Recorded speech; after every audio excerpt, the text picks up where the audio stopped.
A morte de um empresário revelou a ação de um grupo especial da Polícia Militar no interior de São Paulo. Homens e mulheres treinados para defender a lei, mas que foram parar no banco dos réus depois de uma operação não reconhecida pela Justiça. Policiais militares que fazem parte de um grupo de elite. Homens que recebem treinamento especial para defender a lei. Essa tropa é de elite! Essa tropa é de elite! E que passaram a ser investigados pela própria polícia, acusados de terem cometido um crime. Eles não mataram um bicho, eles mataram um pai de família trabalhador.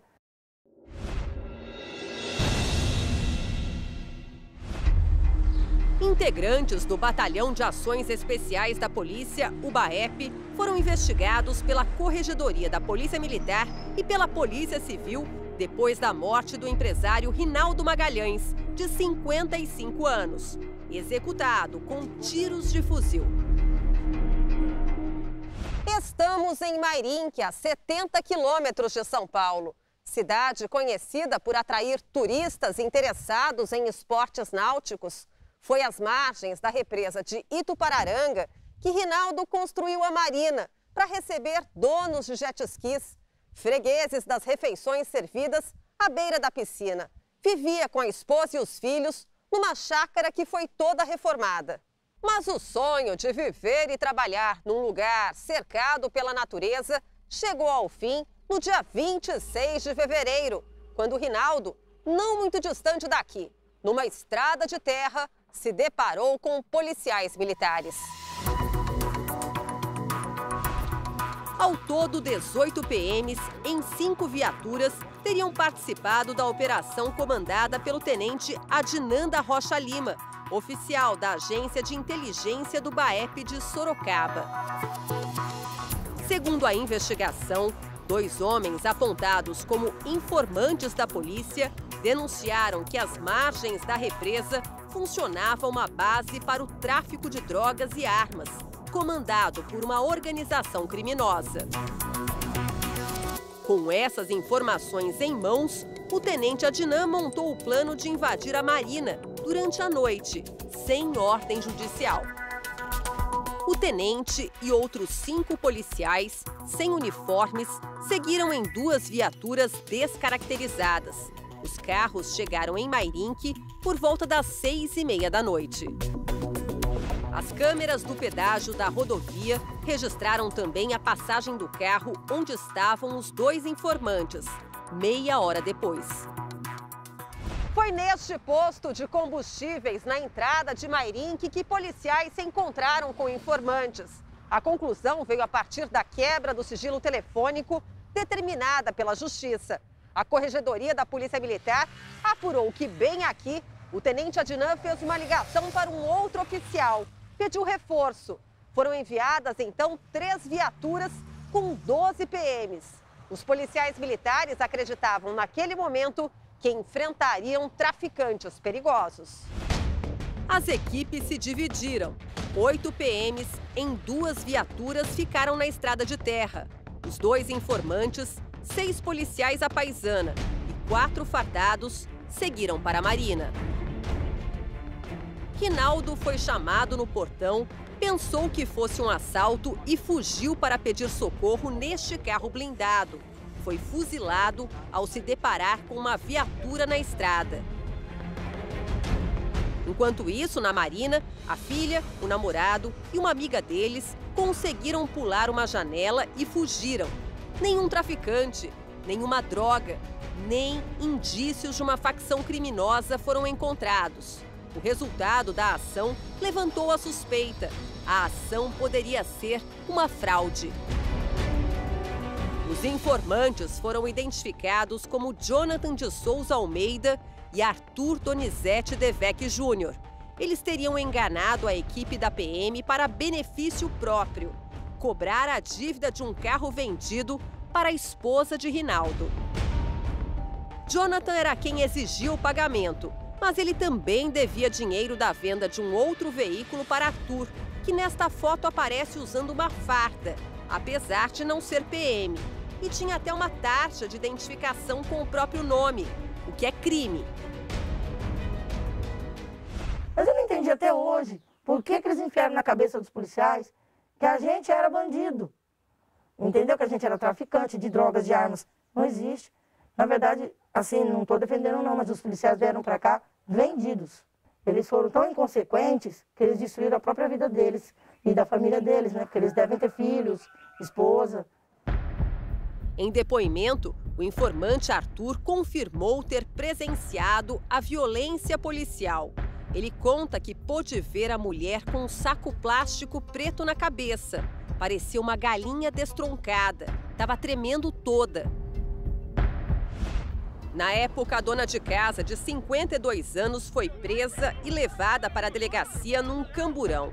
Ela denunciou ao jornalismo da Record TV ter sido agredida e ameaçada com uma pistola enquanto ainda estava na Marina. Eles gritaram, me apavoraram, me jogaram no chão e pisou em mim, chutou. Depois me levantaram. Quando eu me levantei, é difícil falar, eu estava com muito medo. Já entrou uns guardas fardados. Puseram um saco preto na minha cabeça, que era da árvore de Natal, e me sufocaram até eu fazer xixi na rua. A reportagem foi assunto entre os policiais investigados, como revela esta gravação que faz parte do processo. A nossa mídia desgraçada bateu de quina, distorcendo os fatos aí, tá dando dor de cabeça. Quando os policiais se deram conta de que a Marina não pertencia a traficantes, teriam colocado em marcha um novo plano. O mesmo informante que confirmou a tortura afirmou em depoimento que ouviu um dos policiais dizendo que precisava do cano, referindo-se a uma arma. Seria a mesma pistola encontrada ao lado do corpo de Rinaldo. Na versão dos policiais, o empresário saiu do carro ao ver a viatura, trocou tiros e por isso foi morto. Hipótese descartada pela perícia.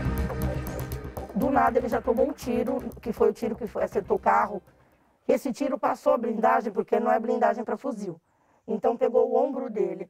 Ele ficou alguns minutos dentro do carro ainda, não chegou a descer, isso por laudo, tá? E eles gritavam, desce, desce, falando palavrões, que ele ia morrer, que ele ia morrer. Foi quando ele desceu do carro, foi se arrastando, na verdade, porque um tiro de fuzil não é brincadeira. Foi ali que ele tomou mais 2 tiros de fuzil. Mesmo já morto, Rinaldo teria sido retirado do local do crime por uma equipe do SAMU. E horas mais tarde, policiais que participaram da operação estiveram no necrotério para ver o corpo de perto. Enquanto isso, na Marina, policiais gravaram esse vídeo com a mulher do empresário. Sem saber que o marido estava morto, ela fala de 2 armas que pertenceriam à família. A arma que estava com a senhora pequenininha. Era a arma dele, que anda com ele, e o carregador de 9mm. Na verdade, essa arma não anda com ele, andando com ele. Então, mas... Só de noite, que nem se chama à noite. Em depoimento, o informante Arthur disse que o vídeo foi uma fraude para justificar a invasão da Marina. Os investigadores rastrearam a origem dos cartuchos e balas encontrados no local da suposta troca de tiros. Um lote comprado pela Polícia Militar do Estado de São Paulo. Na Corregedoria da Polícia Militar, o tenente Adnan disse ter recebido uma informação sigilosa sobre a distribuição de entorpecentes e a reunião de uma facção criminosa na Marina, e que o lugar seria alvo de investigação do Ministério Público. Mas essa informação foi negada pelo Ministério Público e pela Delegacia Especializada em Investigações sobre Entorpecentes de Sorocaba. Na verdade, esse oficial não fez nenhuma diligência legalizada. Foi feita uma operação clandestina no período noturno, sem ordem judicial e de forma totalmente arbitrária. E isso tudo foi desmentido durante a instrução do processo da Justiça Militar. 16 dos 18 policiais que participaram da operação se desfizeram dos celulares depois da ação na Marina. A quebra do sigilo telefônico levou a outras evidências. Os policiais teriam contratado um perito para treinar a versão dos fatos antes da reconstituição do crime. O quanto antes nós temos que fazer essa perícia, essa reprodução simulada com o perito, no local dos fatos, mesmo horário, antes do IC, antes da Polícia Civil. Porque nós já temos que ir para a Polícia Civil preparado, toda a dinâmica, tudo certinho, já para não ter nenhum tipo de problema. Outro áudio revela que os policiais que participaram da ação tentaram se aproximar do promotor e da juíza, responsáveis pelo processo. Vai aí em Mairinque mesmo, no fórum, e pede para conversar com o promotor e com a juíza, para falar sobre isso aí. Para eles mudarem um pouco a visão, né? Porque até então eles só têm o que a Polícia Civil leva até eles, né? O cara era o santo dos santos, que a gente é tudo bando de assassino, torturador. A Justiça Militar passou o processo da morte de Rinaldo para a Justiça Comum. 4 PMs podem ir a júri popular por homicídio qualificado, sem chance de defesa para o empresário. São eles o soldado Bruno Dias Miranda, os cabos Alessandro Aparecido dos Santos, Ricardo Augusto da Silva e o tenente Wanderson Estevam Barbosa. Outros 6 policiais já tinham sido presos preventivamente. São o tenente Adnan da Rocha Lima, que comandou a operação, o 1º sargento César Rodimar Roque, o 2º sargento Tiago Henrique Miranda Medeiros, os cabos Luciano Gomes Vieira e Marcel Martoni Michetti e o soldado Davi Júnior dos Santos. Na sexta-feira, 9 policiais foram submetidos a julgamento pela Justiça Militar. O tenente Adnan foi sentenciado a 1 ano, 6 meses e 20 dias em regime semiaberto, por violação de domicílio.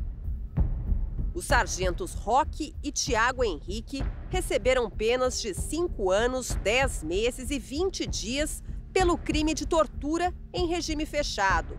Os cabos Gomes e Martoni, um pouco menos, 5 anos e 4 meses.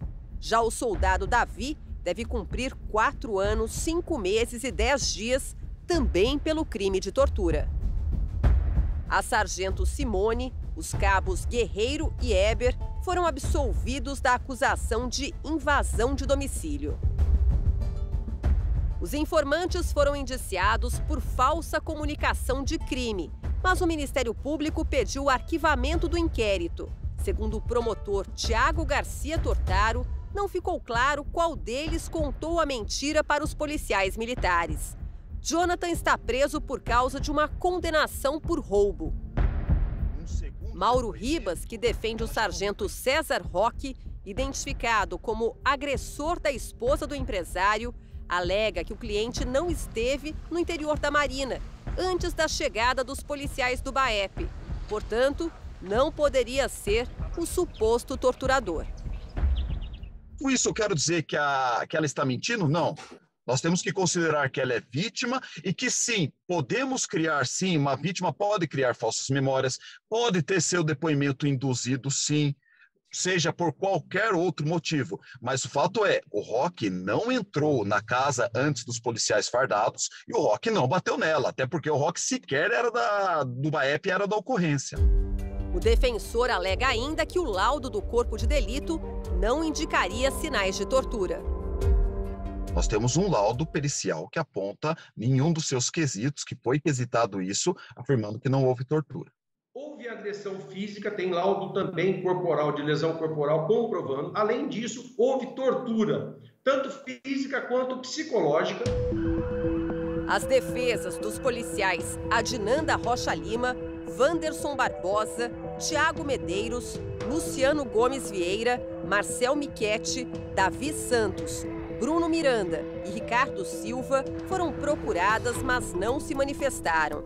Não consta advogado do cabo Alessandro Santos no processo na Justiça em Mairinque.